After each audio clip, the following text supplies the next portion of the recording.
Get this and get it straight. Crime is a sucker's road, and those who travel it wind up in the gutter, the prison, or the grave. This time a bride-to-be, a corpse in a plush bungalow, and a southern drawl behind a gun all had one thing in common. They moved through the same deep shadow. It happened like this. From the pen of Raymond Chandler, outstanding author of crime fiction, comes his most famous character in The Adventures of Philip Marlowe.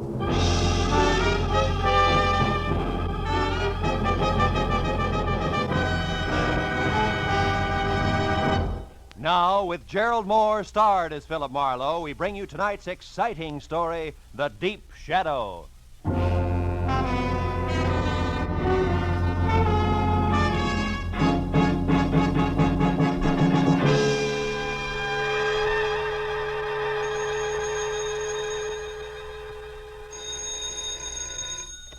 Hello. Mr. Philip Marlowe, please. This is Marlowe. Oh, my name is Harvey Kettering, and I'm to be married in 4 hours at 9 sharp. Well, congratulations. I hope you'll be very happy. But my bride is gone. Disappeared. I need your help. Now, look, if you've been left waiting at the altar, I can't... No, it's nothing like that. She's in trouble, Mr. Marlowe, I'm sure. Oh? Shirley loves me. Now, I'll pay anything you say, 200, 300, anything. Only get out here fast, please. Oh, wait a minute. Where is here? 3840 Sunswept Drive. It's in Studio City, just across the hills from Hollywood. 3840. Take Laurel Canyon. Well, now, look, Mr. Kettering, Please, Mr. Marlowe, please. Okay. All right, Mr. Kettering, I'll see you.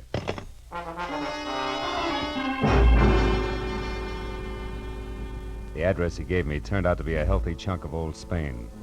A whitewashed house that spread out for at least 100 yards under a pink-tiled roof. I was admitted by a butler with owl eyes, no shoulders, and a small bay window, and we played Follow the Leader over cool marble, ankle-deep Persian rug and inlaid Philippine mahogany. Finally, I was ushered into the ballroom, which was big enough for a highlight match. It was decked out for a wedding, from the champagne buckets and dead-over-ice lobsters to a pink rose-covered canopy at the center. And in the middle of it all, chain smoking while he worried, was my new client, Harvey Kettering. Well, Mr. Marlowe, I'm afraid there isn't a moment to lose, so I'd better tell you what I know quickly. But let's step outside on the patio. All right, Mr. Kettering. Mr. Marlowe, last night, Shirley and I What's went her to full name, Mr. Kettering? Doyle, Shirley Doyle. Oh, yes, here. Here's a snapshot of her. Mm-hmm. She's 25, blonde, and as you can see, Mr. Marlowe, very attractive. You're so right. You started to tell me about last night. Oh, yes. We were out together at a nightclub, the Blue Chip. On Ventura Boulevard? Oh, yes. Now, we'd never been there before, yet I think that's where it started. What do you mean started? Well, when we were leaving the place about midnight, I called a cab. I was just giving the driver Shirley's home address, the Moore Park Court Apartments, when suddenly she told me to get in and told the driver to start at once. You know why? No, I thought perhaps she'd seen somebody coming from the club. But when I asked her about it, she said it was just her nerves, since tomorrow is her wedding day. I see. Then today she was supposed to call, but she didn't. At 2, I called her. Talk to her? No, she was gone. But I talked to the daymaid. She said when she arrived, she brought in a note that had been left outside Shirley's door. There's one of those leave-a-message pads in a box on her porch rail. Mm-hmm. She said it seemed to upset Shirley terribly.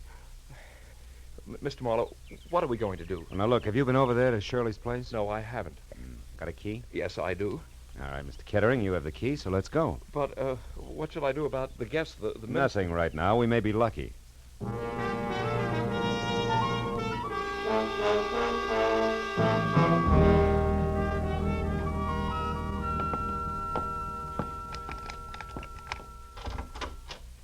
There are only 3 rooms, Mr. Marlowe.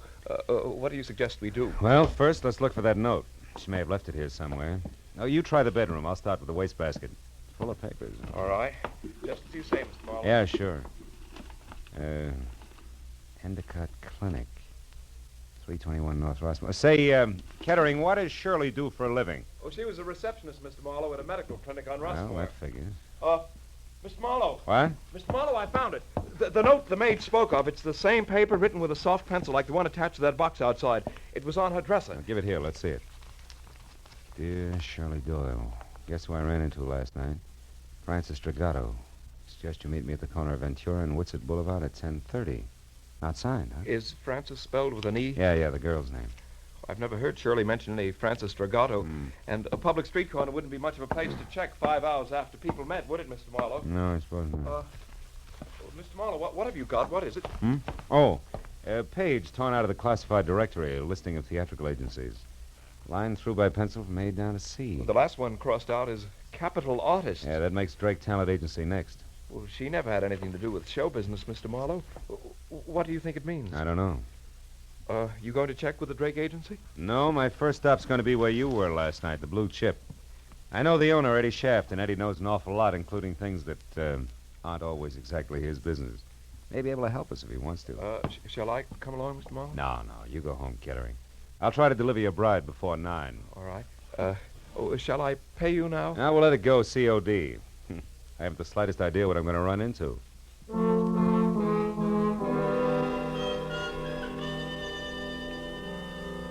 The snapshot of Shirley Doyle my client had given me reminded me of the kid you went to school with. You know, she had the kind of well-scrubbed look you knew was quick to smile, but I knew that she could be in a lot of trouble if she was tied in at all with the dapper Eddie Shaft.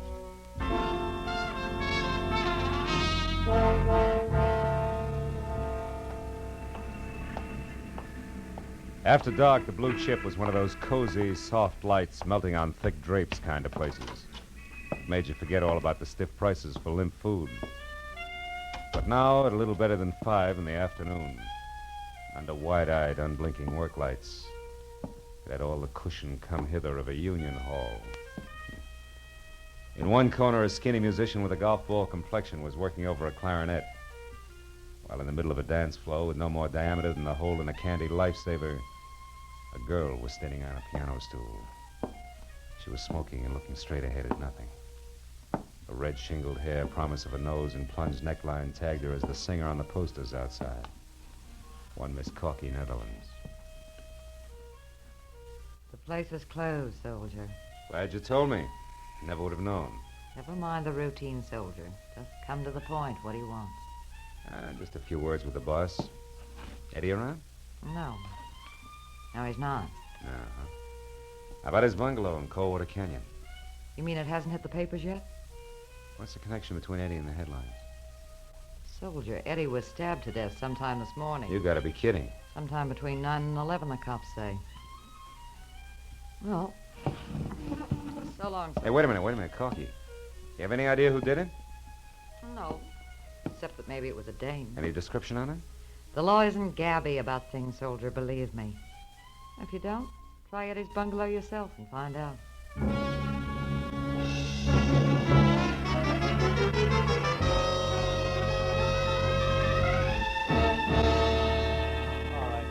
Hustle up, will you? Oh, yeah, and Mooney, don't forget to have that fingerprint crew go over his other car on that back porch rail. Okay, Lieutenant. Hey, can they start the body downtown now? Yeah, I guess so. We're not going to get any smarter staring at it. Hiya, Matthews. Huh? Oh, hello, Phil. What brings you up here? Curiosity, I was in the neighborhood. What's the setup? I hear it's supposed to be a woman. Could be. Where do you hear this? Singer over at the Blue Chip, Corky, Netherlands. Oh, her. Yeah, well, she's clear. She Yeah? was home right up until noon, and she can prove it. This happened a little before noon, an hour or so. But it was a woman, all right. What makes you so sure? Oh, Phil, fresh lipstick on a glass and a cigarette, a kitchen knife for a murder weapon, etc. No. Also, some long-nosed neighbor saw a girl. Said she was young, maybe blonde. She wasn't sure. Saw her run out of here a little after 11 this morning. Mm-hmm. All this adds up to somebody in particular, huh? Well, it should, Phil. Norma Mayetta. Who? She was Norma Mayetta's her name. She Oh, was yeah, Eddie's dearest, yeah. you see. It should add, but it doesn't. She left town last night for Chicago in the 1 a.m. plane. We checked it. Of course, Eddie Shaft went with a lot of girls. Excuse me, That's so Lieutenant. right. We just got hold of that night cashier over at the Blue Chip. Yeah, what do you say, Mooney? Shaft took $50,000 in small bills out of the office safe last night. Oh, what time? About 2 a.m. Had it in a large manila envelope. Yeah, nothing even close to manila envelopes turned up here, has it? No, Lieutenant, but that gives us another angle to shoot at. All right, Mooney, pass the word to the boys. Okay, Lieutenant. Look, Marlowe, just a passing thought. What? You sure you're just curious? You sure you don't want to play 1 and 1 makes 2 with me? Yeah, I'm sure, Lieutenant. Well, look, I'll see you. I'll give you a call Marlowe, if I... Huh? wait a minute. Yeah? Look, I know all about your professional ethics, relations between client and private detective. We Yeah. won't go into that. We're going to go into something else very briefly, Phil. You know, the law on many points is quite clear, Marlowe. Clear like what, Matthews? Clear like the status of an accessory before or after the fact in a murder case. And like aiding and abetting a criminal. Like a lot of things you know all about, Phil. Keep them in mind, will you? Okay, Matthews. Yeah, I'll see you.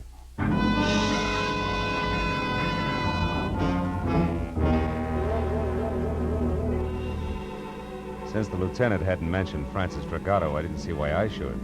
All of which made it a good time for me to cross my fingers and check the name, which had been on deck on the list in Shirley's apartment. The Drake Talent Agency. The place, which was on Sunset Strip, was strictly coy colonial, from a miniature Mount Vernon front to an oversized mirror-polished brass knocker on the front door that said my tie was crooked. And I was sure that the gentleman who answered the door noticed it. He was impeccable. In cocoa brown gabardine, white high-at-the-throat tab shirt, and also cocoa brown silk tie. And at the bottom there were thick-soled cordovans with leather laces. At the top, a crew cut over jet black horn rims. He took the glasses off, and long, soft fingers toyed with one stem while he talked. Yes, sir? My name is Philip Marlowe. I'd like to talk to Mr. Drake. I'm Mr. Drake. Oh? What was it you wanted, Mr. Marlowe? Well, I'm not exactly sure. You see, Hey, Drake, this picture here is Corky Netherlands, right? The third one over, yes. She's a client of ours. But this picture isn't what you came to talk about, is it, Mr. Marlowe? What's her home address? I beg your Come pardon. on, quick. It's important. And confidential. This isn't a Lonely Skip Hearts it. Club, Mr. Marlowe. I was playing a long shot when I knocked on your door, Drake, but now it's paid off, so tell me. Any stranger called for Corky's address today? I don't know, and the secretary's already left. Look here, Mr. Marlowe, what's this all about? Murder, Mr. Drake. Murder? A messy one. Now, do you give me the address, or do I start after it myself? Well, I don't know. Come on, answer up, Drake. The Towers, an apartment hotel on Ivar. Now, one last thing. Don't call her after I leave unless you want to be up to your hand-stitched lapels and cops.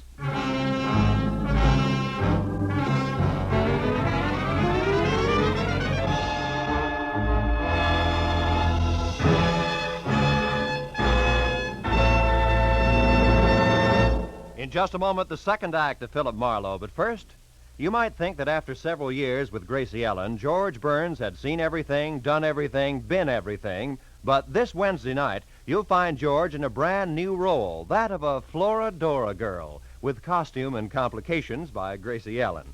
The Burns and Allen Show is heard every Wednesday on most of these same CBS stations, along with the Bing Crosby Show and the Groucho Marx program. Now, with our star, Gerald Moore, we return to the second act of Philip Marlowe and tonight's story, The Deep Shadow.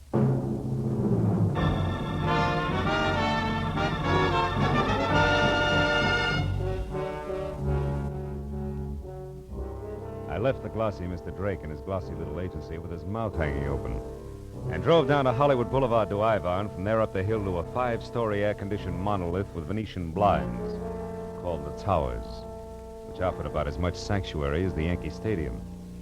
I parked heading downhill and walked in across the buzzing green and silver lobby draped with pale pink curtains and blasé women to the elevator and rode up to the 3rd floor. Corky Netherlands' apartment was the 4th down the hall to the right, and quiet, but the door was ajar 2 inches.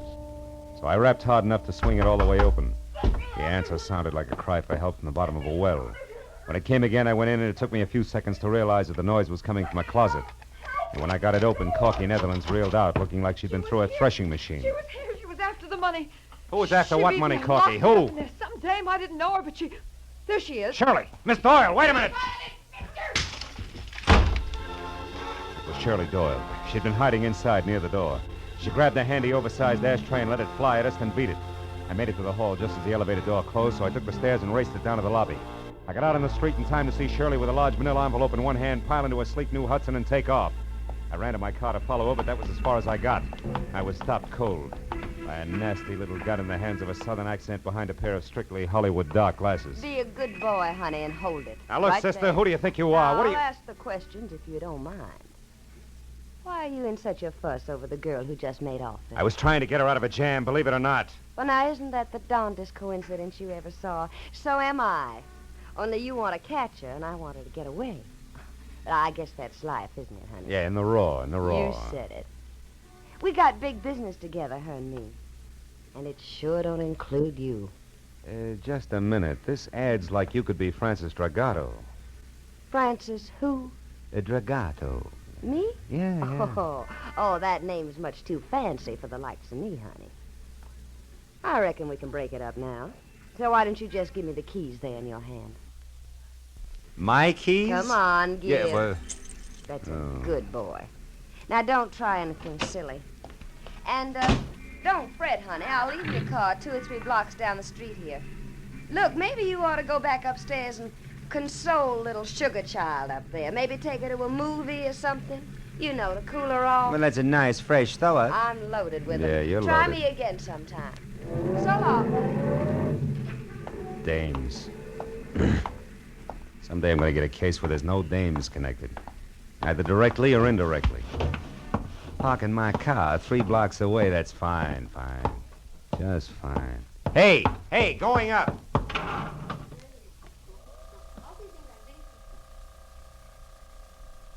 Flour, please, sir. 3. Did you catch her, Marlowe? Did you get her? No, she got away. Which leaves you and me, Corky, to make cozy conversation about that mention of dough you slipped on when I let you out of the closet. Come on back in the room, honey. What money? Now, look, you worked for Eddie Shaft as a singer in his club, but what else was Eddie to you beside boss? Just a minute. I don't see what business that is of yours. It's easy. He was murdered. The cops have already talked to me, soldier. I'm clean. Those negotiations can be reopened at any time. But one thing, you forgot to tell them anything about dough, and yet they're very interested in 50,000 missing bucks. That 50 grand was right here in the apartment, wasn't it? Well, you can't blame a girl for trying, Marlowe. No, not unless she tries too hard. Now, what does the name Francis Dragato mean to you? Francis Dragato? Okay, skip it. Where'd you get the dough? Eddie gave it to me to keep for him. Why you? I thought Norma Maeda had the inside track with Eddie. Not after he fell in love with me. Oh, no, that's not good enough, baby. There was a double cross. Where was it? Now, look, Corky, you might as well be smart about it, huh? All right, I didn't kill him. But if you can get that dough back for me, I'll split it with you. Right down the middle. I'm listening. That club of his is dying on its feet. The Blue Chip's going broke. Eddie and Norma Maeda raised $50,000 to keep it going. But Eddie decided to get out from under. He got rid of Norma by sending her to Chicago in a trumped-up deal. And he put all that cash in one lump and gave it to me to hold. We were going to run out together. Only somebody got to him, nailed him, and that left you holding the bag with 50 grand in it. That's nice. Except then a girl who belongs in this mess like a great-grandmother belongs in a high hurdle race stepped in and took it away from you. With the help of a southern accent and dark glasses. Who are you calling? Friend of mine at Homicide. Why, you Sit down and shut up. So far you've been lucky, Corky. Don't push it. Lieutenant Matthews, homicide. Marlowe Matthews, listen, on that Eddie Shaft case. Yeah, what about it? I got a couple of things you might be of help to you. Now, look, item 1. That missing 50 grand is being sought after by a southern accent and dark glasses. A woman? Yeah, and she pulled a gun on me. Item 2. The name Francis Dragato, it ties in. D-R-A-G-O-T-T-O. Ring any bells? Dragato. That's what I said. Yeah, wait a minute. Oh, yeah, What? I remember, yeah. Yeah, but it's nothing, Marlowe. It's ancient history. Dragato I knew was a third-rate burglar, shot and killed resisting arrest down the Sandbar district about 5 years ago. Way back when I was a prowl car sergeant. Look, what about this Tell me, southern Dragato have a wife? No, I think there was a daughter around. Name though. Francis? I don't remember that good, Marlowe. Look, what is this Dragato business anyway? Well, so far it's a hunch. That's what I thought. Climb off of it and get down to facts, will you? Who was the dame after that Eddie Shaft money? Where did you run into her? I lost her on Ivar. That's not what I asked you. I know that's not what you asked, but anything else would be a breach of my client's confidence. All right, look, Marlowe, I'm real serious. I'm going to give you just 1 hour to notify your client and get down here and spill. After that, I'm putting out a call to have you picked up for withholding evidence. Matthews ain't kidding this time. You, didn't say goodbye. That's quite a tightrope you walk, Marlowe. Yeah, sometimes.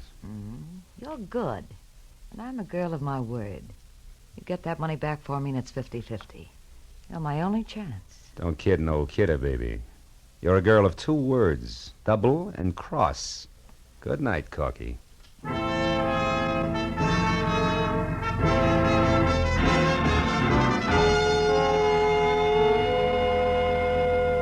Well, I found my car all right, a half a block from Sunset Boulevard. It took 20 minutes to get from there to the Sandbar district. And it was downhill all the way. It was a neighborhood squeezed and cramped in by a solid wall of massive factories, and as festered as the bottom of a bent garbage can. At the corner of River Street and 3rd, I found the house.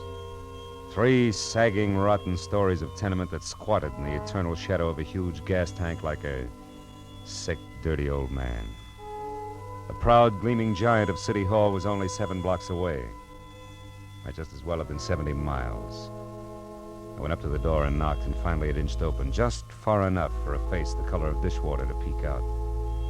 She hissed at me for a minute through the gap where her front teeth should have been, and then told me she was Ma Hargis, the manager, motioned me inside. The living room looked like something swept out the back door of a down-at-the-heel museum. want to know about the Dragotas, huh? Yeah, they lived here, didn't they? Maybe, maybe not. Cops got the old man about 5 years ago? It's possible. What became of his daughter? Where's Francis Dragato? Why? What are you being so cagey about, Ma? Because a bird that asks questions has got an angle, always. And the one who knows the answer's got a price, huh? Always. Okay, how far will a couple of bucks go? From here to the door. $2 won't even buy a buzz on beer these days. All right, we'll make it 5. Here. Oh, that's better. Well, Dirk Dragoto and his kid Francis had the second floor here for 15 years. His wife died of TB first year they was here. Oh, she was a smart one, that Francis. Had a hit on her. She always said she was going to get off the sandbar someday and be somebody.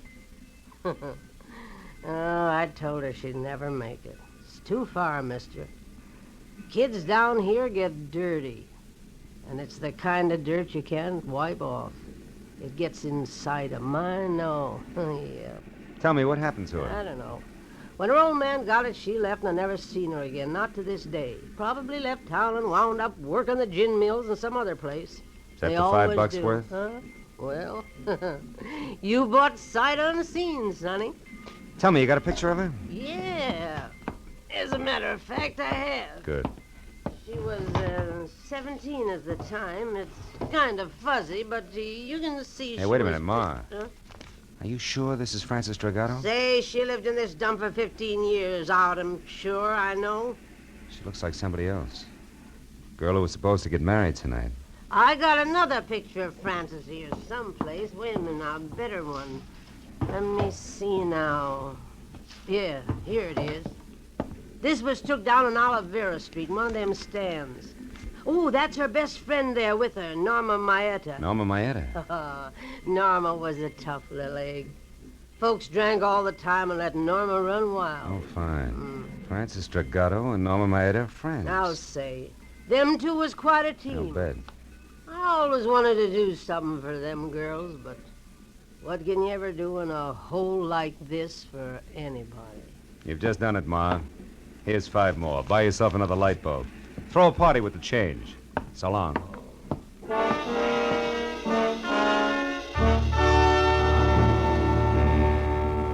The eyes of one young woman and the chin and mouth of another, side by side, smiling into a camera, had cleared up a lot of questions. But there was one more that needed an answer fast. I called Matthews from the first phone booth I came to, brought him up to date in a hurry, and then asked him to check Norma Maeta's place, and if that was blank, to meet me at the Moore Park Court Apartments, which was the only other likely place I could think of. I crowded traffic lights all the way out, but he and Sergeant Mooney got there almost as soon as I did. And I led them back to Francis Dragato's well-lit cottage, the one she'd taken in her new name, Shirley Doyle. Mooney went to cover the back while Matthews and I moved in up front.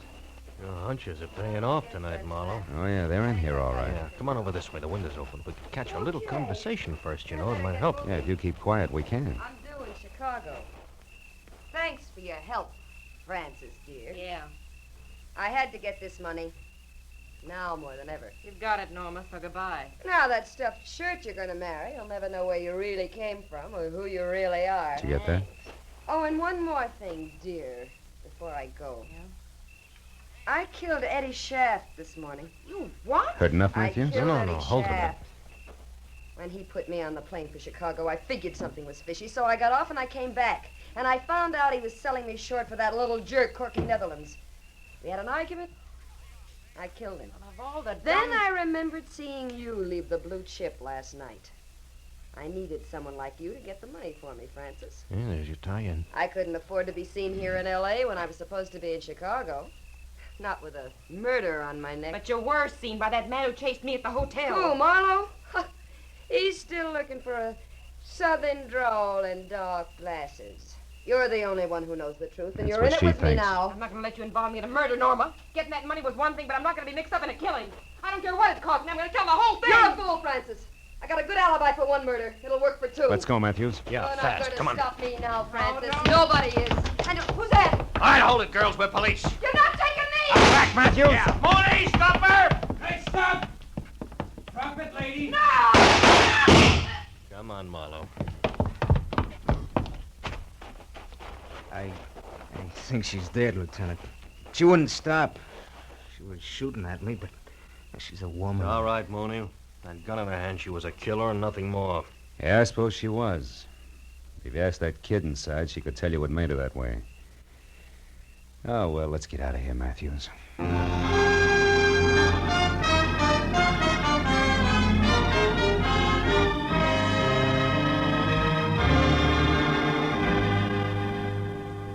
I can't thank you enough, Mr. Marlowe, for bringing Shirley, that is Francis, back to me safely. Oh, believe me, Mr. Kettering, it was a real pleasure. And you, Lieutenant Matthews, for your cooperation on withholding the publicity aspects of this horrible No, thing. no, it's okay, Mr. Kettering. Glad to help out. We're going to be married, you know, right away.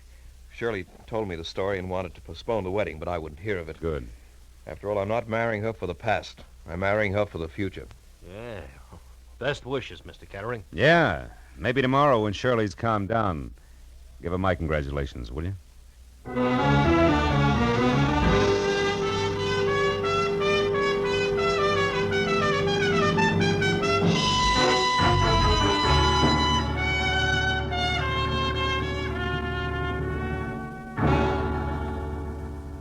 Well, after a long cup of coffee and a lot of conversation about people with Matthews, I finally got in my car and headed home to my apartment on Franklin Avenue, which isn't the best street in town, but it is lined with palm trees instead of garbage cans. And the sun hits it all day long. Yeah, but that reminded me again of River Street, the deep, perpetual shadow that hangs over it. A dirty shadow that Ma Hargis said could never be rubbed off. A shadow that spawns the Norma Maedas of the world. I was still thinking about it while I got ready for bed. I knew Ma wasn't 100% right. I'd seen the exception to the rule. But she was 99% right. Just enough to disturb my sleep. Oh, well. One guy can't change things. Can he?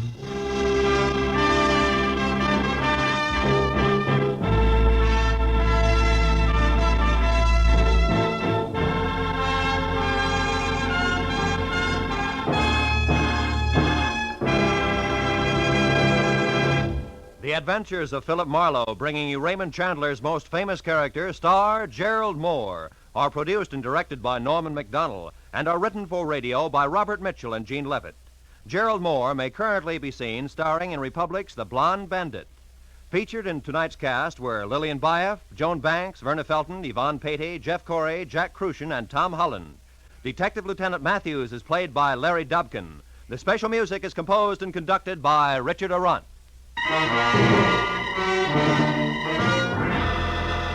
Be sure and be with us again next week when Philip Marlowe says... This time I started with a Romanian from left field. Got misled in the Philippine jungles, chased an English accent clear to Venice, and wound up at a Shinto shrine with a friend from Siam. All without ever leaving Los Angeles.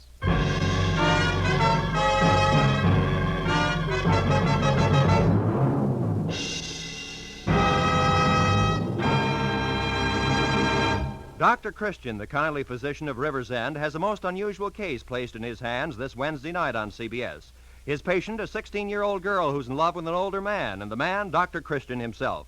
CBS cordially invites you to hear this Dr. Christian story, The Rainbow Trail, on most of these same CBS stations this Wednesday night. This is Roy Rowan speaking. This is CBS, the Columbia Broadcasting System.